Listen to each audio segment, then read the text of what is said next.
Si vous vouliez empêcher l'Afrique de devenir une superpuissance, vous n'auriez pas besoin d'inventer une nouvelle stratégie. Le plan a déjà été écrit, testé et perfectionné au fil des siècles. Vous commenceriez par vous assurer que l'Afrique ne s'unisse jamais. Le moyen le plus simple de le faire est de maintenir les gens divisés selon des lignes ethniques, tribales et religieuses. S'ils commencent à travailler ensemble, rappelez-leur les griefs passés. Ravivez les vieilles blessures, financez les mouvements séparatistes, maintenez les différends frontaliers non résolus. Assurez-vous qu'à chaque fois qu'ils font un pas en avant, ils en font deux en arrière parce qu'ils sont trop occupés à se battre entre eux. Vous installeriez des dirigeants qui servent des intérêts étrangers, pas leur peuple. Trouvez les plus corrompus, les plus facilement manipulables, ceux qui désirent la richesse et le statut plus que le progrès. Offrez-leur le pouvoir en échange de leur loyauté. Si un leader émerge qui se soucie réellement de l'Afrique, débarrassez-vous de lui. Assassinez-les si nécessaire. Mais si c'est trop compliqué, déstabilisez simplement leur gouvernement et soutenez un coup d'État. S'ils parlent de nationaliser les ressources, faites-en un exemple. S'ils essaient d'unir l'Afrique, éliminez-les avant que l'idée ne se propage. Vous maintenez l'Afrique économiquement faible en vous assurant qu'elle ne s'industrialise jamais.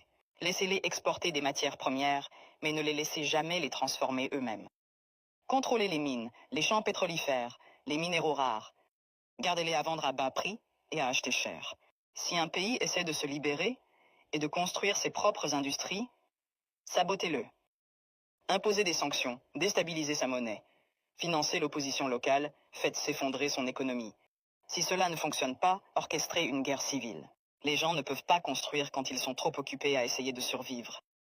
Vous vous assureriez que leur système éducatif produit des travailleurs, pas des innovateurs. Enseignez-leur une histoire qui glorifie leurs oppresseurs. Faites-leur croire que leurs cultures sont primitives, que leurs ancêtres étaient des sauvages, que leur avenir dépend de l'approbation étrangère.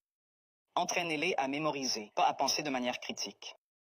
Gardez leurs meilleurs et plus brillants à la recherche d'opportunités à l'étranger. Faites-leur rêver de quitter l'Afrique plutôt que de la réparer.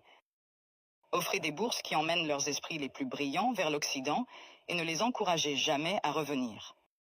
Laissez le continent continuer à former des médecins et des ingénieurs seulement pour qu'ils aillent enrichir d'autres nations. Vous contrôleriez leurs récits. Possédez leurs médias, contrôlez leurs histoires, dictez leur image au monde. Faites-leur croire qu'ils sont corrompus, sans espoir, éternellement en crise. Inondez leurs écrans de pornographie de la pauvreté et de zones de guerre. Montrez-leur des publicités caritatives qui leur font croire qu'ils sont impuissants, sans l'aide étrangère. Minimisez leur réussite.